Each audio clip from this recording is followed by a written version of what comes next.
Hello ladies and gentlemen, and welcome back to another Warhammer 40,000 video with Zebu Nation.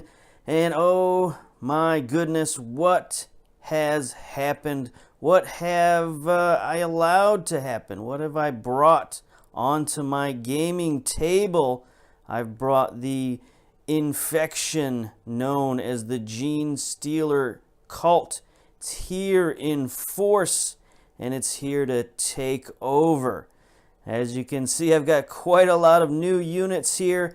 I did a lot of pre-orders last month, I suppose, for the Genestealer cult. They arrived sort of in bits and pieces, but they're all here now. And I'm ready to take a look at this new army and take a look at how I'm going to play with them once I, of course, get all of this assembled and whatnot. You might ask, how did this happen? How did an Imperial player such as myself, or at least a Space Marine player such as myself, how did I get pulled in to the Genestealer cult? Well, it happened sort of simply, sort of innocently, the way these things do. It started with the Kill Team box set. That came with a kill team of Genestealers. But, then I started doing a narrative kill team game. And I made the Genestealer cult sort of my antagonists of that. And so I needed to add a little bit more. They don't really come with a full kill team in the box set. So I bought the Tooth and Claw box, and that had a few more. And then I bought the Kellermorph kill team, and that had a few more. And I got pulled in the way that you do with the Genestealer cult. And now we have a whole army. As you can see here, we have the CODEX. So I'm going to go over this in a minute or two here, and we'll see what all this is about. So let me move the camera, change things around, and we'll be right back. Okay, we're back. We're going to take a look at the CODEX here and sort of go through the CODEX a little bit. And, as we talk about it, we'll look at the units that I've also purchased and see how they fit in with the CODEX. Now, of course, this is, your pretty standard CODEX. It's got all the art and all the stuff that you'd expect to be in there. It has all the lore and the rules and everything like that. If you don't know about the Genestealer cult, they're essentially an infection vector sent by a Tyranid hive fleet. And they send some Genestealer spores throughout the galaxy, and those spores will land on inhabited planets and begin to infect the population and actually start to turn the population into Genestealers themselves. And they will not just infest the population physically, but also psychically and spiritually. They'll start to revere and pray to the Tyranids, and their ultimate goal is to prepare whatever planet they're on for a Tyranid invasion. So eventually they'll send out a psychic beacon that will even attract the Tyranid fleet to whatever planet they're on to signal that it's been properly prepared for an invasion. So they are a nasty, nasty little offshoot of the Tyranids. And as you can see here in the art, they look like Genestealers for the most part. But, they can look more human. And, in fact, a lot of them are designed to look more human just so they can continue to infest the population. But, for the most part, they are a separate army. They can work with the Tyranids. They can ally with the Tyranids. But they can also be used as a separate army. Now, there's some cool stuff in here that show you sort of how a Genestealer cult gets created. There's some sort of infection vector from a ship or a spore, or maybe something else somehow lands on the planet and brings a Genestealer, and then that Genestealer will infect a population and get them to breed, and then they will start breeding in the Tyranid GNA into the local populace. So it's definitely, as it says here on the left-hand side, a parasitic type of problem. There are different types of Genestealer cults. They have, of course, They're loyal to certain hive fleets as well, so you can have different hive fleets. You can also have just different cults in and of themselves. You can have cults that are more, you know, depending on whatever society that they're in, they'll be more like that society. So if they land on an Imperial Guard planet, they'll actually infiltrate the Imperial Guard. Or if they land on a Mechanicus planet, they'll actually have some like cyborgs and stuff in their army. So, you know, it's not just one thing. It's not just, you know, some people think of it as just like mutated humans, but it's a little more than that. It's a little more complicated than that. It is a cult. It is, you know, it has that sort of cult-like structure, but there are some differences in the different cults. So you have, you know, the bladed cog. That's a type of cult that's like deals with machines and vehicles, and it can even be like a Mechanicus type cog. You have the rusted claw, again similar. You have the pauper princes. They're more of a fanatical type cult. You have the twisted helix. They're more of like a genetic manipulation type cult. So they all have different bonuses, and you know, you can modify your troops in different ways. Of course, you know, you have the nice galactic map here that shows the Genestealer cult is basically infecting the entire galaxy. Mostly humans, though, is what I've found out. They can infest other races, but other races are a little more unified than humanity. Even something like the orcs. Like if there's some orcs that have been infested by a Genestealer cult, the other orcs will know there's something wrong because, you know, their WH power will be disrupted. Like their mental link to the WH will be cut off because they'll have, you know, a Tyranid mental link. So the other orcs will either just outright kill them or just, you know, get them out of here in some way. And same thing for the Tau, and you know, of course the Eldar are very psychically attuned, so it mostly works with humanity. So that's why most of the Genestealer cults are human cults. Now we have you know, a lot of different units, and we'll start. Let's see, let's get to the back, let's get to the rules, and we can start going. Now there is one interesting thing about this codex that is different than any of the others, and that is these down here, these little cult ambush markers. You might know them from other games called blips. We call them blips, especially in what's that video game? I'm blanking on the game. Space Hulk. That's the game. So the board game had blips and the video game had blips, and the new Genestealer Cult Codex uses that mechanic where when you deploy your troops, you don't have to deploy all of them. You can deploy these little blip markers instead, so that your opponent doesn't know what units are where. And these can actually be pretty powerful. You know, they deny deep strike. Your opponent can't even end their turn of movement within 9 inches of these. They can't be shot. They can't be hurt while they're in blip form. So it's a pretty powerful mechanic. And it's built into the codex. So that's very cool. Now we start off with the leaders. And here, of course, on the left-hand side, we have the Patriarch. The Patriarch is sort of their biggest and best unit. It's kind of like a mini Primarch, you might say. It's got 8-inch move, 2-up weapons skill, 6 strength, 5 toughness, 6 wounds, 6 attacks, 10 leadership, and a 4-up save. Its claws are -3 D3 damage. It has psychic powers, telepathy, and I happen to have a Patriarch right here.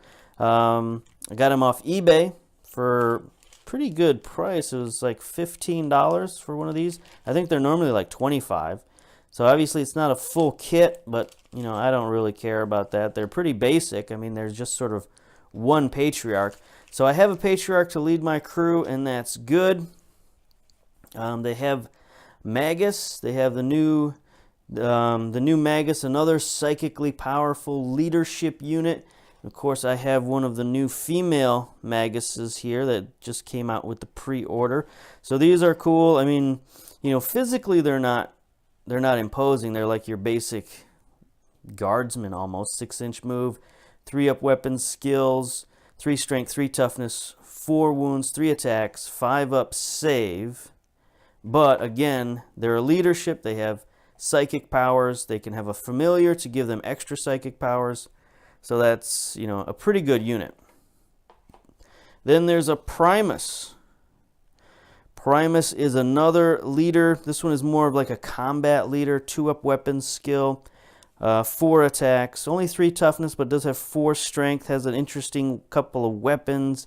Has a needle pistol that always wounds on a 2 up unless it's targeting a vehicle or a Titanic unit. So it's very good against infantry. Bone Sword, Toxic Claw Injector, again can always wounds on a 2 up. So here's my Primus, another eBay purchase, another pretty decent deal on that. So, you know, there was a box set a while ago that had these characters in them. So you can find them on eBay for pretty cheap. And that's what I got my Patriarch and my Primus. Next up, we have some, you know, still in the leadership category, we have the Acolyte Eichenward, and I got one of those guys from the Tooth and Claw box. So it's a guy, he's got the banner, he is an Acolyte, so he's got the 3 arms there, and another leadership character, another sort of average character, 3 up weapon skills, 3 toughness, 4 strength, 4 attacks, 5 up save. That's a problem for all of these Genestealer cults, is they're not very well armored. They really are an Alpha Strike type unit. You know, you want to use those blips and get people in the attack because your defense is not that great.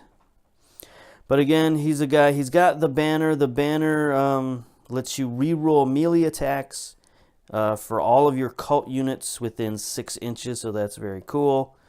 You can re-roll Bestial Vigor, which is something your Aberrants have. So he's a combat boost, is what he is. And then speaking of Aberrants, we also have the Abominant, which was the other leader character that we got in the Tooth and Claw box. So I got a ton of leadership for this army. Not going to be lacking in characters at all. And the Abominant is another just a melee leader. He's a little tougher. 6 strength, 5 toughness, 3 up weapon skills, not great. 3 attacks. I wish he had more attacks, but his attacks are pretty powerful. Like I said, he's got 6 strength. He also can have a power sledgehammer, which is ×2 strength, -3 AP, D6 damage. When attacking, subtract 1 from the weapon roll, though. So he's hitting on 4s. But, you know, he does a lot of damage. He also can have a rending claw, so he gets that extra attack thrown in there. He has the Bestial Vigor. When inflicting damage on this model, reduce the damage characteristics by 1. In addition, roll a d6 each time it loses a wound. On a 5 up, that wound is not lost. So, if you team him with the Eichenward, then you can re-roll rolls of 1 for that save. So it makes, you know, it's basically the 5 up, feel no pain, re-rolling 1. So that's kind of cool. Then the final leader is the Jackal Alphas up here.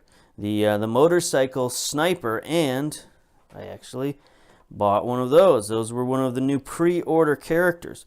So this is a very mobile commander. You don't see these very often, a commander on a bike unit. I mean, I guess you do for Space Marines and stuff like that, and each army has like a tank commander or something like that, and I guess he's their equivalent of like a tank commander, but he's on a little motorcycle, has a sniper rifle, so that's very cool. The Jackal sniper rifle is heavy, 36-inch, strength 4, -2 AP, D3 damage.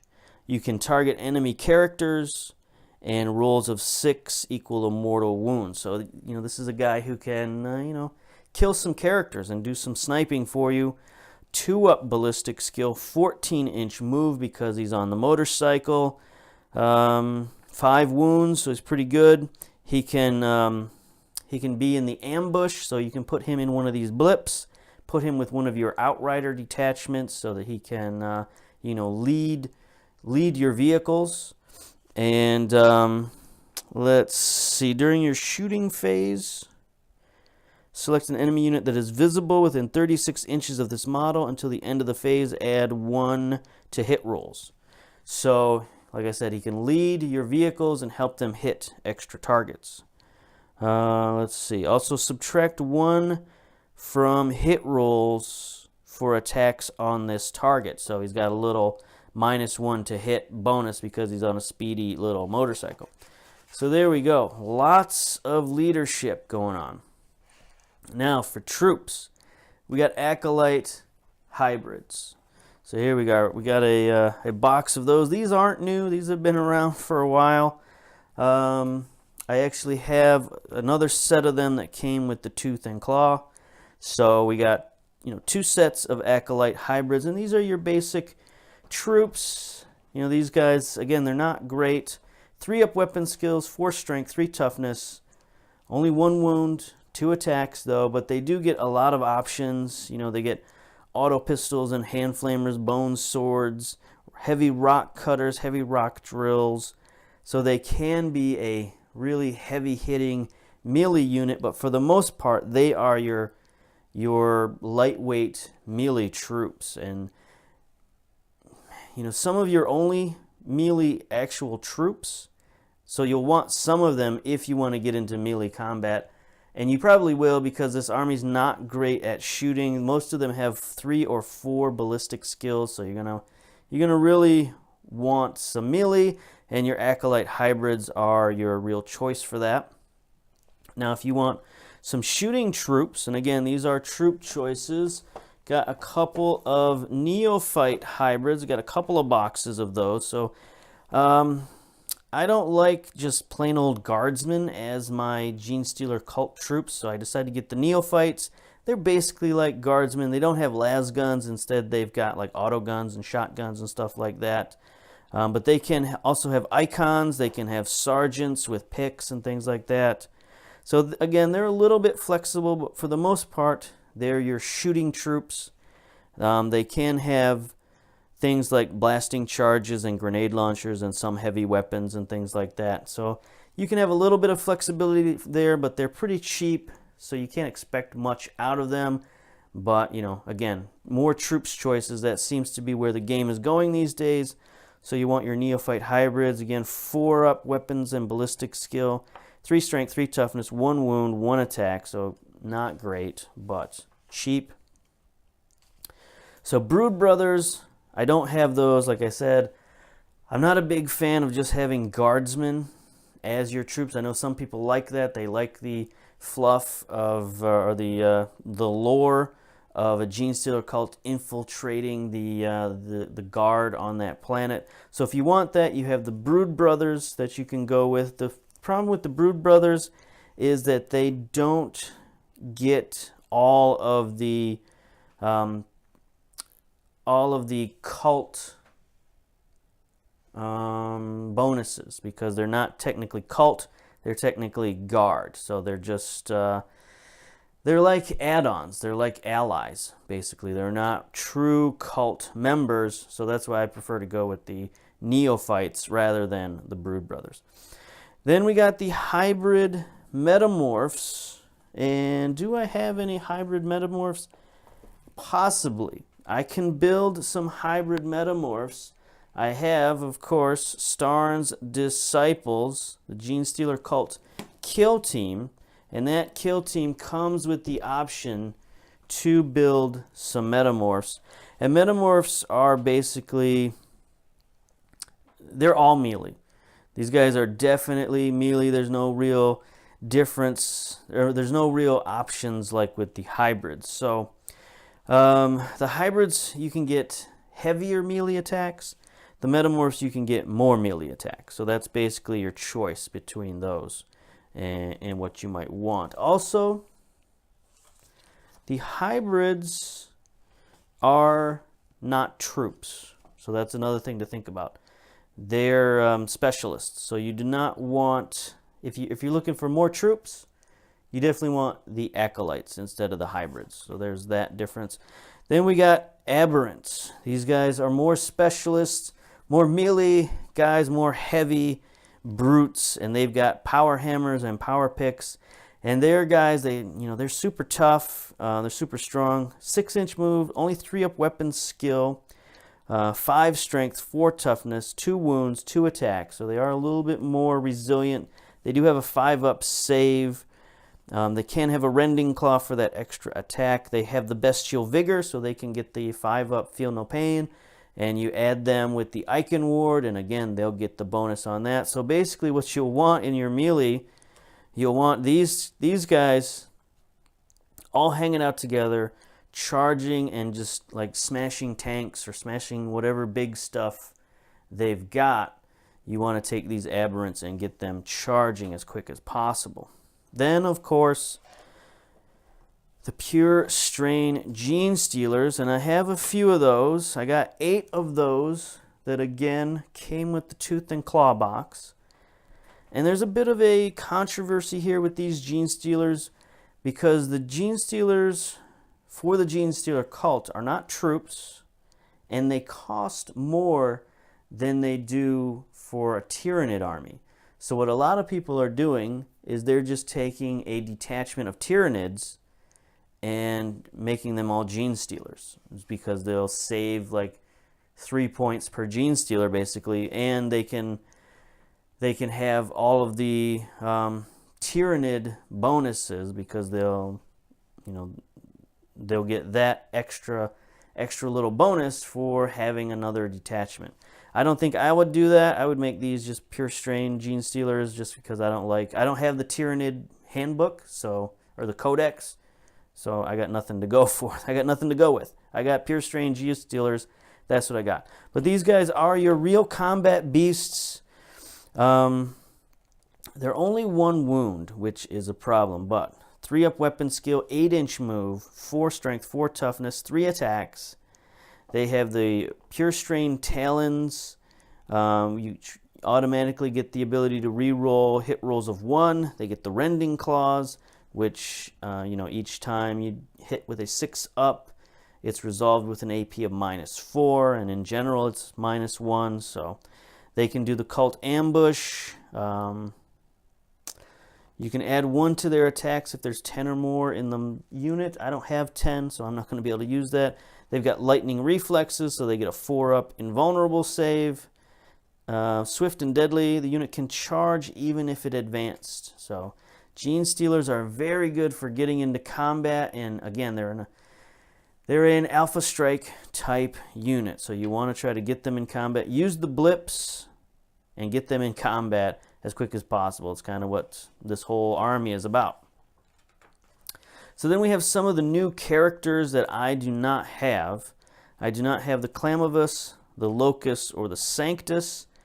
The Clamavus is sort of like the communications guy. The Locus is sort of a bodyguard type dude. He hangs out with your characters, and he can protect them, and of course he can kill other characters. Same with the Sanctus. He's sort of like your assassin type. He can have a sniper rifle that's very similar to the Jackal's sniper rifle. 36-inch, 4 strength, D3 damage -1 AP. You can target characters. You can target psychers. So yeah, he's another assassin type character. I do not have one, but that's one of the ones that I thought about getting. Kellermorph. We do have the Kellermorph. Like I said, we have the Kellermorph box set right there. So he is another character, another guy who can assassinate characters. So it's kind of like they're double dipping a little bit, but he's more of a short range guy. He's got those pistols that are very cool. 2-up ballistic skill, 3 attacks, 4 wounds. He's got the gunslinger ability. He's got the heroic inspiration. He's got the 5-up invulnerable save. So it's a pretty cool character. And, you know, I like him. I'm probably going to use him more for kill team than for the army, but, you know, this is the whole army that I have, so if I got the points, he's going in there. That's all I got to say about that. There's a Nexus over here. This guy's another communications type guy. He's your strategic coordinator. As it says here, it lets you, after this model has been set up on the battlefield, you can select one of your ambush markers on the battlefield and remove it and set it up anywhere else wholly within your deployment zone and no more than 12 inch from enemy models. So he can help you redeploy and do crazy stuff like that. Other than that, he provides buffs, and you know, he's not like a combat dude or anything like that. He's just sort of a one-trick pony kind of guy, so I don't have one of him. Then we have the Biophagus, which I do have. This guy right here, he's got a little helper with him as well. And this guy, you know, he can do a little bit in combat. He's got a 3-up weapon skill. He's got 3 attacks, 4 wounds character. So, you know, he's not terrible in combat. He's got an Injector Goad, which is +1 strength, D3 damage. Automatically wounds on a 2-up unless it's a vehicle. Does special damage against characters. And what he's more for is that he can enhance your aberrants. So again, you get these guys, these big aberrants, you get them into combat. You've got them buffed up with the Abominant and the Icon Ward. Then you can buff them up even more with the Biophagus. And you roll a D3 whenever you're within 6 inches of your aberrants, and you can either give them +1 strength, +1 toughness, or +1 attack based on the die roll. So that's pretty cool. You know, giving these aberrants +1 strength, that suddenly makes them, what, 7 strength, and they can start wounding just about anybody with that. It gives them 6 strength. Still, that's pretty good. Or you can give them an extra attack. You know, it's all just good stuff to boost up what should be your strongest combat unit, although I know some people who don't like the aberrants. You know, maybe they're too expensive or something like that. But anyway, I've got them in my army, so we're going to give them a shot. Now we move on to vehicles. As you can see here, we have the Achilles Ridge Runner, and I've only got one of those. Sort of this heavy weapons buggy unit. It's pretty good. I thought about getting 3, but that's, you know, more of a monetary investment than I was really looking to spend, quite honestly. So we just got 1 for now. We'll try it out, see how good it is. 14-inch move, 4-up ballistic skill, so not great. 3 attacks, 8 wounds, 5 toughness, 5 strength. It can have a mining laser or a heavy mortar, and then it can also have a heavy stubber missile launcher. So it's got a few different weapons on there, but basically its big thing is its speed. It can be not deep struck, but it can do the cult ambush. I gotta learn all these terms. I've been looking over this codex for a little while, but still I gotta learn the terms. Anyway, it can do the cult ambush, so that's cool. You can have it hidden behind a blip with all of your other units and then pop it out, and then it can move 14 inches and fire a heavy laser. So it's just a cool sort of heavy support vehicle. I'll be looking forward to using that. Let's see, it's also a scout vehicle, so it has like a bit of a radar. At the start of the first battle round, you can move this unit up to 9 inches. So, you know, you can scout ahead even farther. It's got a survey auger. Units do not receive the benefit of cover or to their savings throws from attacks by this model. So that's very cool. All right, then we got the Atlan Jackals. These guys are awesome. I got 2 units of these guys. These are your biker troops, and they can be set up either as sort of melee troops. You can see you got guys with axes, or more shooting troops. You can have guys with shotguns and grenade launchers and auto guns and stuff like that. So you got 2 different ways to set them up.